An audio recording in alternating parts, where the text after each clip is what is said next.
शिशि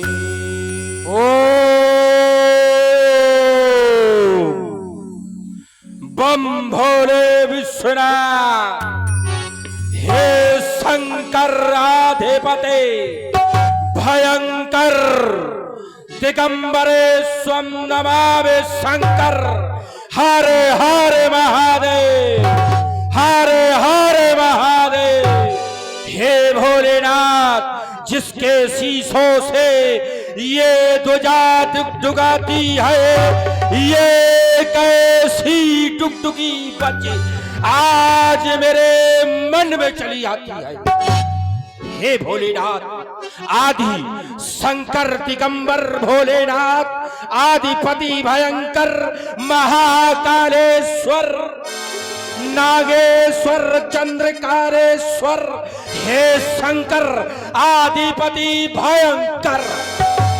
हे भोलेनाथ, नृत्य प्रतिदिन की भांति आज भी आपके मंदिर में अपने इन नयन कमलों को ठंडक देने हेतु आपके मंदिर में उपस्थित होकर आपका गुणगान कर रहा था।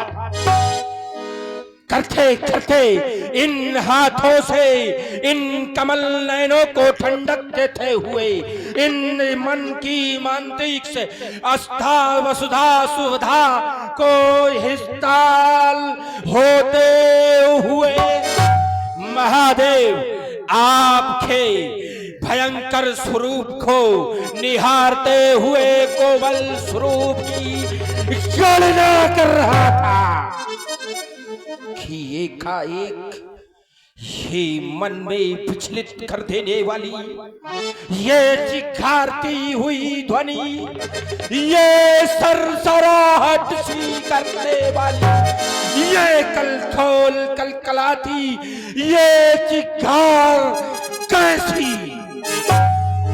कौन कह रहा शस्त्र संभालो, कौन कह रहा शस्त्र संभालो, पुनः इस धारा ये पुनः धारा को विजयी बना लो। क्या पुनः धारा को विजयी बना लो? लेकिन ये धारा पाताल पिनाक, ये 14 भुवन, ये तीनों लोग मैंने जीते दिग्पाल कहाया हूं। मेरे भय से ये देवता कण भी कंदराओं में छिप जाया करते हैं। मैं रावण बड़बंका, मेरी सोने की लंका। लेकिन आज ये कौन कह रहा सावधान? ओह, ये नादान छोकरे, ये नादान छोकरे, रुक जाओ वहीं पर।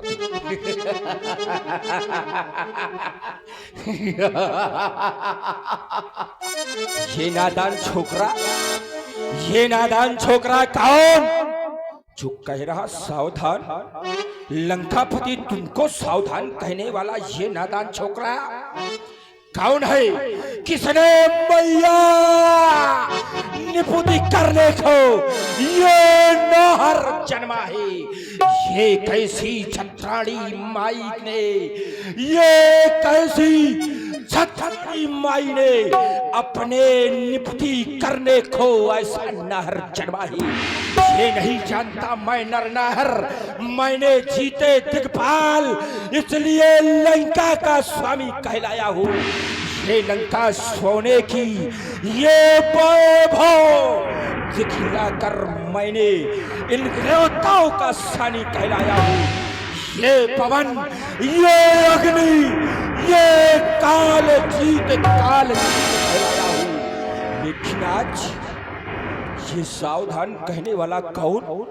ओह, ये पश्चिम, ये पूरब, ये उत्तर, ये दक्षिण, ये दसों दिशाएं क्यों चरमन करती है? ये धरा क्यों डोलती टकमक टकमक डोल रही? ये चित्कार उधरती है। ओह, ये क्या पूरब दिशा की ओर ये देवता, यक्ष, नाग, किन्नर ये सब जाते कहाँ, ये रूप बदल दिखलाते कहाँ। हे भोलेनाथ, हे भोलेनाथ, ज्ञान प्रलय का गो, हे भोलेनाथ, नाचो डम डम टिक कर अपनी दशनत कर, दसो नस 16 श्रृंगार दिखाओ। हे भोलेनाथ नाचो प्रलंकर, हे भोलेनाथ नाचो प्रलंकर। हे भोलेनाथ, आप नित्य प्रतिदिन की भांति इस लंका में उपस्थित होकर इस दशानन रावण को सतगुण की बातें सुनाया करते थे।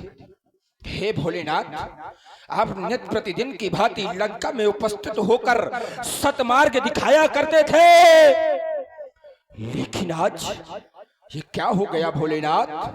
आप मौन मौन, ये आप मौन कैसे? क्या हमसे कोई त्रुटि हो गई? मैंने तो अपने शीशों को काट काट आपको अर्पण कर आपको प्रसन्न बनाया था। इन्हीं भुजाओं से मैंने ये कैलाश पर्वत उठाया था, लेकिन आज मौन। हे भोलेनाथ, क्या कारण, क्या कारण जो आप मौन है? कि भक्त की विपाशा को शांत करना भगवान का कर्तव्य होता है, लेकिन आज उस विपाशा रूपी प्यास को आप शांत नहीं कर सकते। कोई बात नहीं, मैं अपनी योग माया से ज्ञात करूंगा क्या बात है, कौन सा कारण है। ओ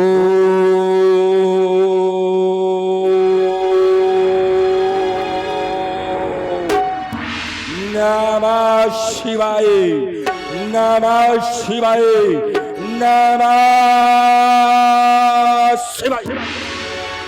ओह, ज्ञात हो गया लक्ष्य सीता, आयोजन धनुष यज्ञ का, रचा स्वयंवर सीरज ध्वजने, ये सम्मुख काल मेरा लाने को तो सीरज ध्वज ये तू नहीं जानता कि मेरा काल इस धराधाम पर नहीं उपस्थित हो सकता। तो क्या वही ब्रह्म आ गया? क्या वही ब्रह्म आ गया जिसे ब्रह्मा विष्णु महेश आदि देवगण भजते दिन रात? क्या वह ब्रह्म आ गया? अगर वह ब्रह्म आया है तो ये रावण छाएगा, दर्शन नहीं करेगा, स्वयं को प्रस्तुत कर देखेगा। अगर वह नारायण है, वह ब्रह्म है, तो फिर भी पूजा अर्चना नहीं करेगा, क्योंकि बोया फूल, ये बोया पेड़ बबूल का तो फूलों की आस नहीं करती। ये तामसी दे दी है, इनसे घंटा घड़ियाल नहीं बजेगा। जाऊंगा और देखूंगा, अगर वह ब्रह्म नहीं होगा तो उसका शीश यही काट दूंगा। लंका के प्रतहारी हमारा पुष्पक विमान सुसज्जित किया जाए। और अभी आपने महाराज ओम नमः शिवाय, ओम नमः शिवाय, ओम नमः शिवाय। जय जय जय शिव शंकर, जय जय जय अखिलेश्वर, जय जय जय भूतेश्वर, जय जय जय शशि शेखर, पार्वती पति हर हर हर महादेव। हे भूत भवन भगवान शंकर, आज आपका यह दास आपके चरणों में अपना ध्यान समर्पित कर रहा था, आपके चरण कमलों का ध्यान कर रहा था, लेकिन अचानक मेरा यह मनमानस उस पावन वसुंधरा की ओर क्यों खींचा चला जा रहा है शिवाकांत? जिस पावन वसुंधरा को हमारे पिता बलि ने दान में दे दिया था, क्या उस पावन वसुंधरा में फिर किसी पापी पाखंडी का अत्याचार, दुराचार या चर्म सीमा पर है? जो वो पावन वसुंधरा ये अपनी भुजाएं फैलाकर ये बाणासुर से दया की ये भीख मांग रही है। यदि ऐसा नहीं तो क्या उस पावन वसुंधरा का, श्रोणितमयी वसुंधरा का कोई कण रक्त से निमग्न होने के लिए ये ललायत हो रहा है?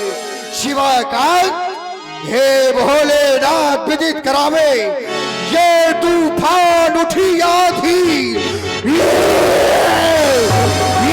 पत्ते के शब्दों उठी क्यों? मेरी अचल समाधि, ये समाधि भंग होने का कारण क्या है? ये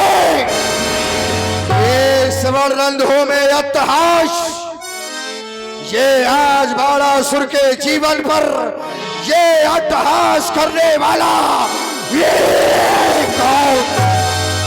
किसकी मैया ने ना हर जाया जिसने ये श्रोता सिंह जगाया? अरे ये अपने प्राणों का खौफ न खाया, अरे वो किसकी मैया ने ना हर जाया? बार बार जागो जागो, ये जागो बाणासुर। शब्द की प्रवृत्ति मेरे स्वर्ण रंध्रों में हो रही है, अट्टहास की ध्वनि सुनाई दे रही है। दृष्टिपात करता हूं तो ये आकाश मंडल में देवता, वो दानव, यक्ष, गंधर्व, ये सभी अपने भेष को परिवर्तित करके ये आज वायुमंडल में भ्रमण कर रहे हैं। ये दसों दिशाओं में उठने वाला ये भूचाल आज मेरे हृदय को अशांत कर रहा है। शिवाकांत, अरे ये कौन कर रहा त्रास? किसने छोड़ी जीने की आस? ये कौन कर रहा त्रास?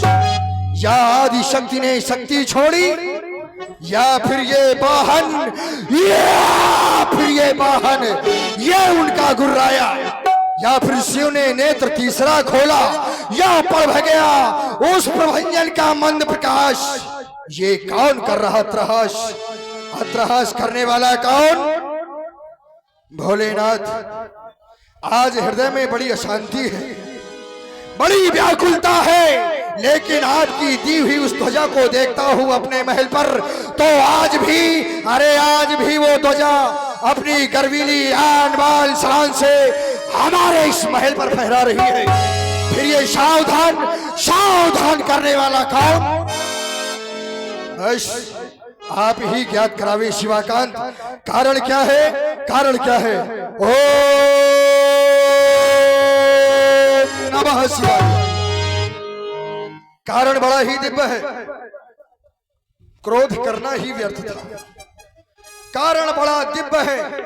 कारण में जब मैंने जाना तो पाया कि जन्मी जाकर दिव्य धरा में पावन परम पुनीता, अरे वो हर्षित होकर नृपति जनक ने रचो स्वयंवर सीता। राजा जनक ने अपनी पुत्री सीता का स्वयंवर रखा है, क्यों नहीं? राजा जनक कोई साधारण राजा नहीं है, राजा जनक है ज्ञानी, साधारण ज्ञानी नहीं, ब्रह्म ज्ञानी। ऐसे ही ज्ञानी राजा भगवान शंकर के आयुध के माध्यम से उस परमात्मा की खोज हृदय से साधवान है राजा जनक तुम्हें। लेकिन ये कौन? आकाश मार्ग से जाने वाला पुष्पक विमान, तो क्या ये लंका का राजा रावण? अवश्य ही आज ये मिथिला की ओर प्रस्थान कर रहा होगा, क्योंकि खूब जानता हूं इसको, जिस जगह आज ये जाएगा, अरे ये मत में मत वाला रावण है, सब मनमानी कर दिखलाएगा। लेकिन हो जा सावधान सावधान, जब तक ये पाताल निवासी जिंदा है तू मनमानी ना करने पाएगा। बस अब करूं प्रस्थान मिथिला को यही आज्ञा पुरारी की, न मिटूंगा कभी भी मैं स्वायस उस गंगधारी की। चलना चाहिए मिथिला की ओर। बाप विश्वनाथ, बाप विश्वनाथ, बाप विश्वनाथ।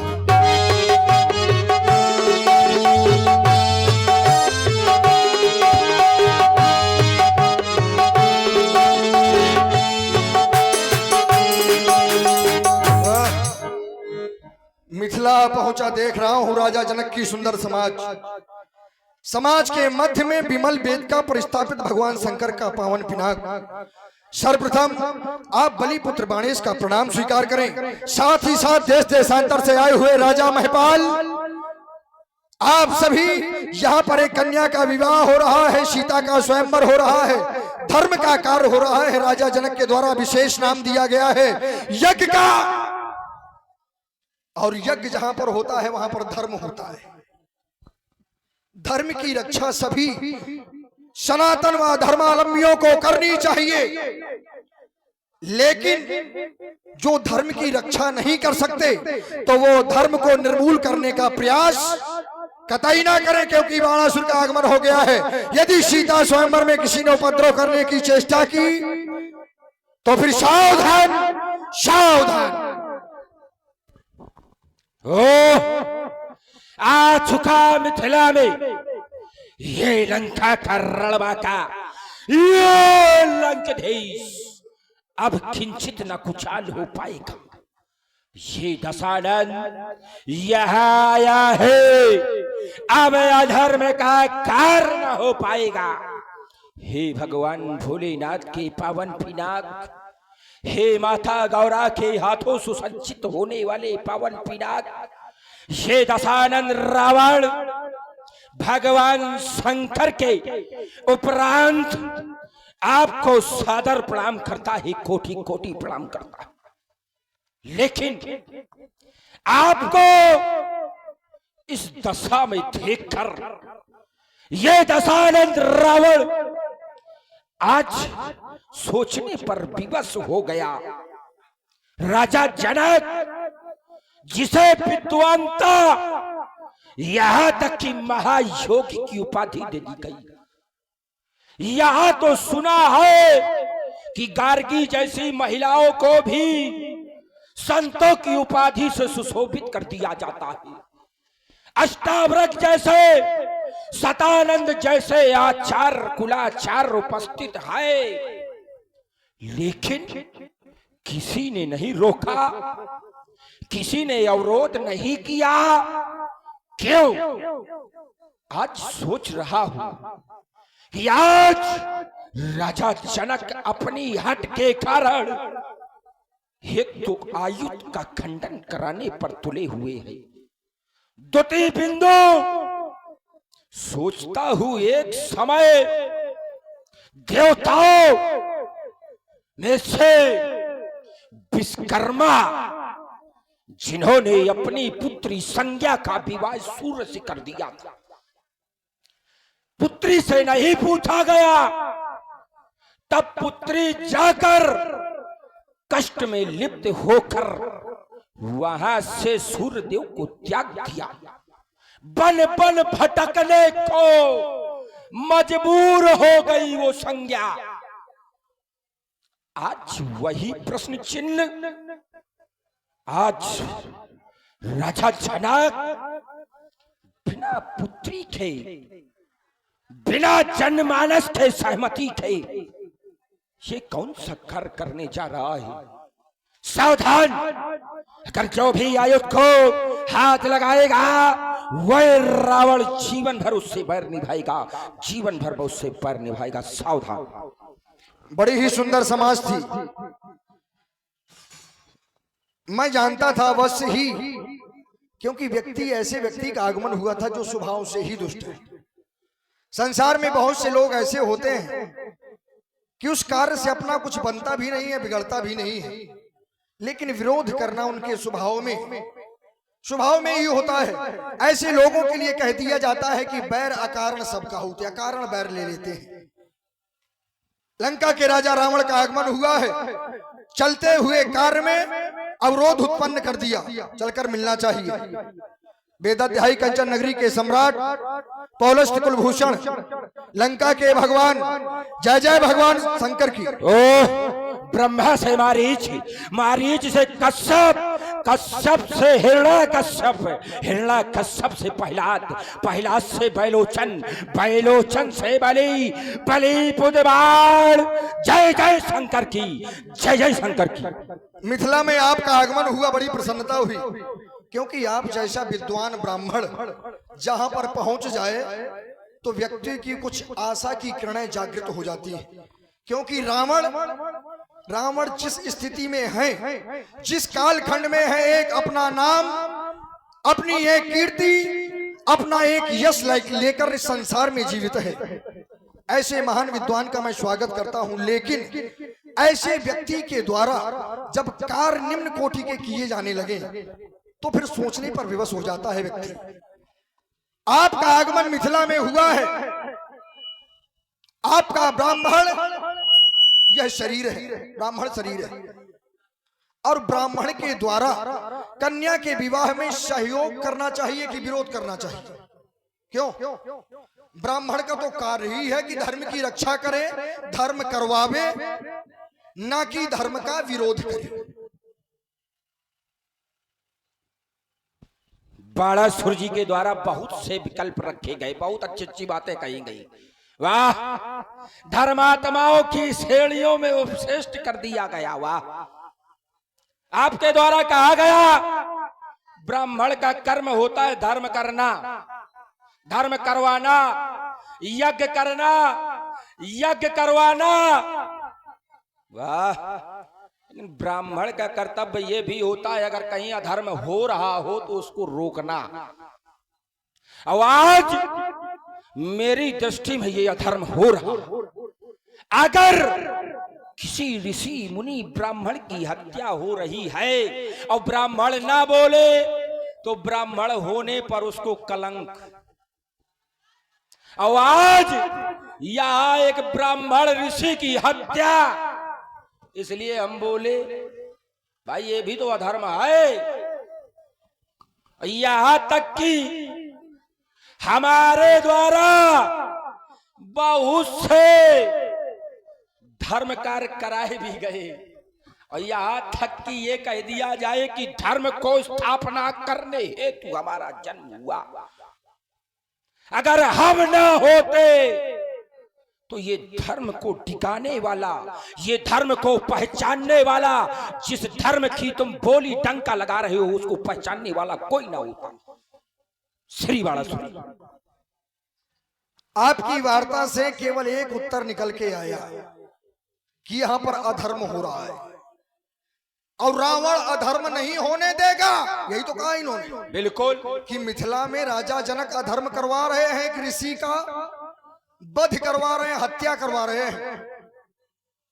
तो मैं आपको बड़े कम शब्दों में यह बता दूं कि जिसे आप हत्या कह रहे हैं, दरअसल वो हत्या नहीं है, वो वध नहीं हो रहा। क्योंकि जहां पर किसी की बलि दी जाती है उसे कहते हैं बलि वेद का बलि, जहां पर बलि दी जाए उसे कहते हैं बलि वेद का। और जहां पर किसी का कल्याण किया जाए, किसी के शरीर का निर्वाण किया जाए, निर्वाण माने मोक्ष, किसी के शरीर का निर्माण किया जाए उसे कहते हैं विमल वेद का। जैसे कि राजा जनक ने भगवान शंकर के इस पावन पिनाक को बलि वेदिका पर नहीं विमल वेदिका पर रखवाया है। विमल वेदिका रुचिर संवारी, राजा जनक ने भगवान शंकर के धनुष को विमल वेदिका पर रखा है। तो यदि विमल वेदिका पर संभार कर रखा गया है, पूजा अर्चन किया गया है, तो आपको यहीं से जान लेना चाहिए कि इनकी हत्या नहीं की जा रही, इनकी बलि नहीं दी जा रही। अवश्य ही राजा जनक ज्ञानी हैं, इनके अचल शरीर को मोक्ष की प्राप्ति राजा जनक के द्वारा करवाई जा रही है। और यदि ये बलि है, अनुचित है, पाप है, तो अपने क्रम में आप बताइए कि कैसे पाप है, कैसे अनुचित है और कैसे बलि हो रही है। आपके द्वारा कहा गया विमल वेदिका पर रखा गया है। वाह, 16 दूनी 8 और राजनीति का पाठ कऊ दूसर को सिखाना। ये जनता जो है जनार्दन है, यहाँ की जनता ज्ञानी है और सुनना चाहती, ऐसी नहीं है कि तुम सुनाते रहो, चक्कर मक्कर घुमाते रहो। कोनो बुकरा का ले हो, टीपा जात है, पूजा जात है, माला पहनाए जाते के बाद में का किन जात है। लेकिन बकरे को एक दिन पूजा जाता है और आयुध को देवरात को सौंपा गया, अभी तक पूजा की गई। और जब पूजन किया गया तो आज उसका खंडन क्यों? एक शिवालय बनाया जाए, उसमें एक शिव जी की प्रतिमा रखी जाए, उसको पूजा जाए, और अगर पूजा जा रहा है तो क्या उसकी खंडना की जाएगी? क्या उसको तोड़ा जाएगा? ना, अगर तोड़ा जाएगा तो वो अधर्म है। इसी प्रकार 16 पीढ़ियों से इसको पूजा जा रहा है, और आज जब पूजा जा रहा है तो खंडना किस बात की? और खंडना है तो अधर्म है।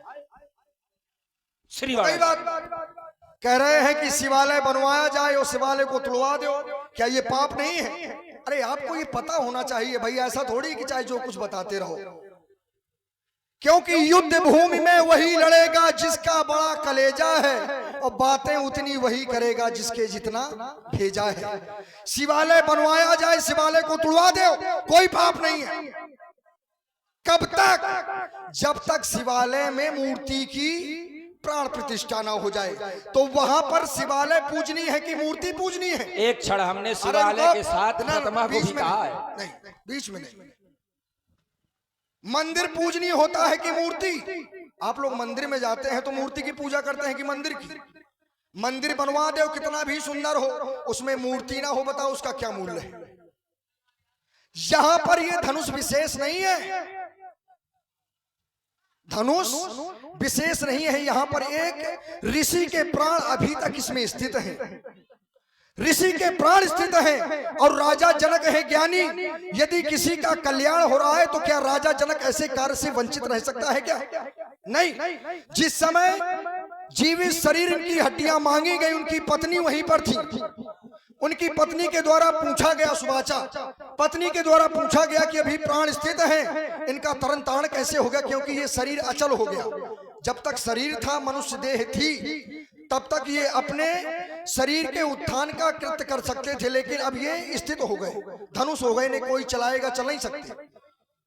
इनका तरन तारण कब होगा? प्राण अभी स्थित हैं। तब देवताओं ने आश्वासन दिया कि त्रेता के चौथे चरण में जब परमात्मा का जन्म होगा और उन्हीं के ही हाथों के द्वारा इनका खंडन होगा, तभी इनका कल्याण हो जाएगा। ये समय काल भी वही चल रहा है, त्रेता का चौथा चरण चल रहा है, परमात्मा का भी अवतार हो गया, ये सब कोई जानता है, केवल बाणासुर नहीं। क्योंकि गुप्त रूप अवतरे प्रभु जान गए सब कोई। अवतार तो गुप्त रूप में हुआ है, लेकिन जानता सब कोई है। अब जानते कौन है? बोले जिनका रही भावना जैसी, जिसकी जैसी भावना है उसी प्रकार से लोग जानते हैं। तो राजा जनक की भावना अच्छी है, राजा जनक जान गया है। जो और भी भक्त हैं, ज्ञानियों की समाज है, यहाँ की नारियां जान गई हैं, लेकिन अभी तक तुम्हारे दृष्टि पटल नहीं खुल पा रहे। अच्छा। तुम नहीं जान पा रहे हो अभी, और यदि तुम जान जाते तो ऐसी बातें ना करते। इसलिए ये कार्य सर्वोत्तम है, धर्म का कार्य है। आगे बताओ। इसीलिए तो कह दिया गया, किसी को भैया भेज दो लड़ने के लिए, भाला दे दो या तलवार, अगर लड़ो और चलाना ना जानता हो तो क्या होगा? ये तो मर जाएगा या भाग जाएगा। है? ये रण क्षेत्रों में वही लड़ेगा जिसका बड़ा कलेजा है, अब बातें उतनी वही करेगा जिसके जितना भेजा है, और जिसके जितना भेजा नहीं होता वह रावण के पास भेजे जाते हैं। जैसे तुम कह रहे हो शिवालय बनाया जाए, उसमें प्राण प्रतिष्ठा की जाए प्रतिमा की। हमने क्या कहा था? शिवालय बनाओ, प्राण प्रतिष्ठा करो प्रतिमा की, और प्रतिमा तोड़ दो तो क्या अधर्म है? तुम्हारे द्वारा कहा गया कि वह ब्रह्म है। अगर वह ब्रह्म है, राजा जनक जान गया है यही तोड़ेगा, तो इन महपालों को, इन राजाओं को क्यों बैठा ले भगाए? क्यों निरादर करने के लिए बैठाला गया है? और अगर जान गया है और मान गया है तो भाई इन राजाओं को बैठाने की पूर्ति कर रहा है क्या? दिखाना चाहता कि यही है भैया देखो, और इनका निरादर कराना चाहता है ना। अगर ये आयुध है, आपने कहा चौथे चरण में टूटेगा त्रेता के, कौन से मनवर्तर का त्रेता? कौन सा त्रेता, कौन सा देव, कौन तोड़ेगा, कहां लिखा है, एक ठो प्रमाण दो। ऐसी बातें लंबी लंबी ना फेंको भाई। कौन सा त्रेता होगा, कौन से मनवंतर का त्रेता होगा, कौन तोड़ेगा, ये अभी विलुप्त है, संक्षिप्त में है, लेकिन उसको उखाड़ा नहीं गया। कौन तोड़ेगा, कौन सा त्रेता होगा। अरे तो ये तुम्हारे समझ में थोड़ी आएगा ना। अब सुनो। अच्छा, तुम्हारे समझ में आ गया? अरे बिल्कुल, काहे? क्योंकि इसको देखने के लिए, इसको समझने के लिए, अच्छा तुमने देखा बड़ा है? व्यक्ति को शुद्ध प्रबुद्ध होकर, तुमने देखा है? अरे इधर सुनो, देखो ये लप लप ना करो बीच में, सुनो। केवल हम तुमको इतनी देर से झेल आ रहे हैं। अच्छा देखो, यदि परमात्मा का ये धनुष है भगवान शंकर का, और भगवान शंकर कोई साधारण नहीं है। कह रहे हैं कि यदि राजा जनक जानता है कि धनुष को कौन तोड़ेगा, तो इन राजाओं का अपमान का है। अच्छा, अपमान किसका होता भैया? क्या राजा जनक ने किसी को बुलाया है का? पुरबाहर सर सरित सुहाई, कछुक भूप उतरे तह जाई। नगर के बाहर, नगर के बाहर राजा आए, वहां रुक गए। राजा जनक ने किसी को कुछ नहीं कहा, व्यवस्था है, सेवक है। राजा क्यों आए? देखो बीच में नहीं, परेशान हो जाओगे। राजा जनक ने किसी को, व्यक्तिगत किसी का कोई स्वागत नहीं, लेकिन राजा जनक जिसको जानता है उनकी व्यवस्था क्या है? तो बोले सुंदर सदन, सर्वप्रथम सुंदर सदन। और ये सुंदर सदन क्या है? सुंदर सदन मिथिला में क्या कोई साधारण है क्या? सुंदर सदन कोई साधारण नहीं है। बोले सुंदर सदन में निवास कौन करता था? तो बोले सीय निवास सुंदर सदन, जहां पर सीता का निवास है, और जहां पर सीता जैसी सुकन्या निवास करती रही हो। राजा जनक ने कहा, बेटी अब कुछ समय के लिए आप अपनी माता श्री के पास रह लो, क्योंकि कुछ ऐसे अतिथि आ गए हैं जो कि केवल इसी के योग्य हैं। मेरी मिथिला में कोई ऐसा स्थान नहीं है जहां मैं उन्हें बिठा सकूं, जहां मैं उन्हें ठहरा सकूं, तो ऐसे विशेष स्थान पर उन्हें रख दिया गया। इधर हो गई। जब, अरे इधर सुनो, वैसे कैसे होगा? अब ये तुम्हारे बस का विषय नहीं है, इसको केवल सुनो। इसके बाद में जब वहां से आए तो बोले सब मंचन ते मंच एक सुंदर विशद विशाल, मुनि समेत दो बंधुवर बैठा रे महिपाल। राजा जनक ने यहाँ पर भी उत्तम व्यवस्था। अच्छा और रुक ले, ये दो व्यवस्था जानने की। तीसरी, यहाँ की नारियां, यदि प्रजा के लिए कहा गया है कि पुरनर नाट सुभट सुचंता धर्मशील ज्ञानी गुणवंता, तो नारियों ने जान लिया, और जब जान लिया तो सारे उपक्रम कर दिए कि जो दूल्हे के करने चाहिए। यहाँ पर वो सारी रस्में शुभारंभ हो गई। कोई दुल्हन बना रहा है, कोई दूल्हा बना रहा है, क्या वो अज्ञानी है क्या? यहाँ की नारियां सती हैं, पराये पुरुष को देख नहीं सकती। अच्छा। लेकिन कोई सगे सजन के रूप में, तो वो एक ऐसा व्यक्ति है कि जो सभी के लिए सजन है, जो सभी के लिए पुत्र है, जो सभी के लिए पिता है। ये केवल भावनाएं, केवल एक छड़ब हो गया बहुत। हाँ चलो ठीक है। आपके द्वारा कहा गया सुंदर सजन में सजा बैठाला गया, भेजा गया, तो किसको भेजा गया?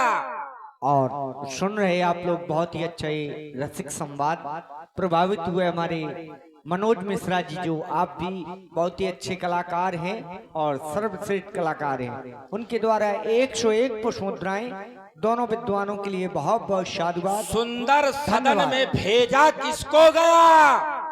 महर्षि विश्वामित्र को। साथ में कौन है? तो राजकुमार अमुक नाम की। लेकिन प्राथमिकता किसकी है?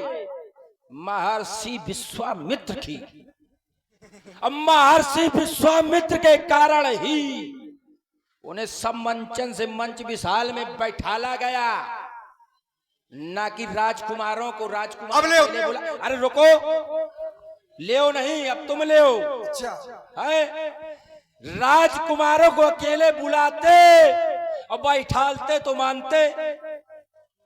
भाई बुलाया किसको? महर्षि विश्वामित्र के साथ अनेकों आए।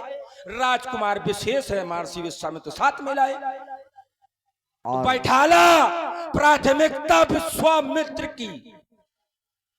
ऐसे नहीं अब सुनो, तो मैंने ये ना बताया कि कौन से मनमंत्र में लिखा है, एक तो बताओ।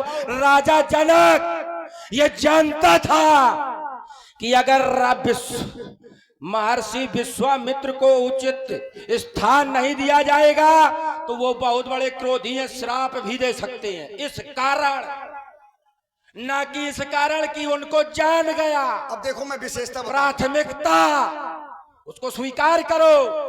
देखो ये सब कोई जानता है जो तुम बताना चाहते हो, लेकिन बात ये नहीं है, बात कुछ और है। जो मैं कहना चाहता हूँ तुम्हारे समझ में ना आएगा।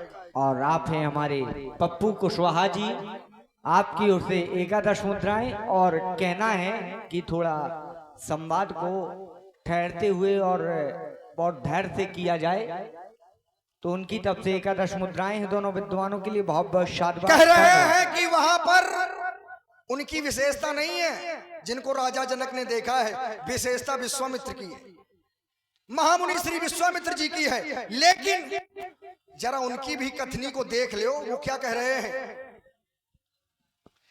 ते ही मिसपद देखो जाई, कर बिनती आनहु दो भाई, ज्ञान विराग सकल गुण ऐना, सो प्रभु मैं देखब भर नैना। जिनकी विशेषता बता रहे हो वो केवल चरण देखना चाहते हैं, और ये उनका बड़प्पन है कि गुरु के पद को जहां पर रखना चाहिए वो रखे हैं। तो क्या इसमें न मानने कोई अस्वीकारनीय बात है क्या? तुम न मानो तब मानन नहीं ऐसा। हाँ। जो बात हकीकत उसको स्वीकारना पड़ेगा। विशेषता केवल उनकी ही है, यहाँ पर श्री विश्वामित्र जी के लिए कोई विशेष नहीं है। अच्छा नहीं है, विश्वामित्र के लिए विशेष नहीं है। अच्छा तुम ऐसा करो हाँ। कि तुम विश्वामित्र की ही विशेषता बता दो। तुम्हारे द्वारा कहा गया ना, पहले रुको। तुम्हारे द्वारा कहा नारियों ने इनको दूल्हा बना दिया, कहाँ बनाया, कब बनाया? यहां तक कि कह दिया जाए राजा जनक को यहां की समाज ने मूर्ख भी कह दिया। सीता स्वयं चाहती थी कि धनुष का खंडन ना हो। मूर्ख क्यों? सट किसको कहा जाता है? सट किसको कहा जाता है? राजा जनक को मूर्ख कह दिया। बिल्कुल। किसने कहा? किसने कहा? यहाँ के सभागणों ने, यहाँ के प्रजाजनों ने। कैसे कहा? कैसे कहा? यह कहा जब राम को देखा तो ये सोच रही है वहां की प्रजा कि राजा जनक मूर्ख है, क्यों धनुष को तोड़वाना चाहता, सीधे विवाह क्यों नहीं करते रहा? नहीं तो इसकी कोई अर्धाली, कोई अर्धाली तुम पढ़ो, हमने बता दिया, तुम ढूंढो, तुम्हारा काम है। हमने बता दिया, तुमको अगर नहीं मानना तो तुम पढ़ के सुनाओ। नहीं देखो, नहीं है, देखो जो बात सही है उसे हम मानेंगे। हाँ। अब देखो वो सही है तो उसको मानो। देखो इधर सुनो, इधर सुनो, भड़बड़ाओ नहीं। मैं बता रहा हूं कि राजा जनक जिसको जानते हैं उसको स्पष्ट कर दिया, स्पष्ट कर दिया। और किसने किया? आप की नजरों में श्री विश्वामित्र जी बड़े हैं तो उनकी बात को तो आप मानेंगे, मानेंगे कि नहीं? अरे हम कहते नहीं है, उनकी विशेषता गुरु का मान है, रहना चाहिए, अच्छी बात है। तो विश्वामित्र की बात को तो आप मानेंगे। चलिए, वो क्या कह रहे हैं? क्या कह रहे हैं? कि भूप, बाग, बर। अच्छा बर माने क्या होता है? दूल्हा। बर माने दूल्हा। भूप बाग बर देखो जाई, जहां बसंत ऋतु रही लुबाई। मतलब दूल्हा नियुक्त कर दिया कि बर राजा का बाग देख के आओ जहां पर बसंत ऋतु अपनी सुंदरता बिखेर रही है, वो दर्शनी है, देखनी है। दूल्हा कह दिया। अब तुम्हारे ना समझ में आए तो हम क्या करें? अब तुम्हारे दिमाग में नहीं पड़ रहा। बरमाने दूल्हा भी होता है, बरमाने क्या होता है? क्या होता है? बरमाने वरदान भी होता है, प्रकृति का वरदान है। जाओ देखो उस बाग को कैसा है। बरमाने दूल्हे भर नहीं होता। ये बात बरमाने श्रेष्ठ भी होता है, ये बिल्कुल सही है। तो बरमाने वरदान भी होता है, लेकिन बरमाने केवल दूल्हा ही होता है समय काल स्थिति को देखते हुए। अब सुनो, अगर तुम चाहते हो तो सुन लो। ये आज लंकापति के होते हुए ये ना आज धनुष कर्षण होगा, और ये होगा अगर धनुष कर्षण तो ये चमचम चमकेगी चंद्रहास, ये रणछंडी का नियतन होगा, ये लाशों की लग जाएंगे ढेर, बाणासुर। ये रावण के होते हुए आज ना धनुष कर्षण होगा। शरीर चाहे जितना बड़ा हो लेकिन बुद्धि इतनी छोटी ना हो। हाँ, यदि शरीर बड़ा बुद्धि छोटी तो बड़ा कष्टदायक होता है। दशानन, आज मिथिला में उपद्रव करने की चेष्टा कर रहे हो अपने स्वभाव के वशीभूत होकर, और यहाँ पर हम उपस्थित हैं। क्या तुम ये भूल गए? अरे ये आज धनुष कर्षण होगा, और यदि नहीं धनुष कर्षण होगा क्या होगा? तो फिर ये चमचम चमकेगी चंद्रहास, और ये रणचंडी का कीर्तन होगा।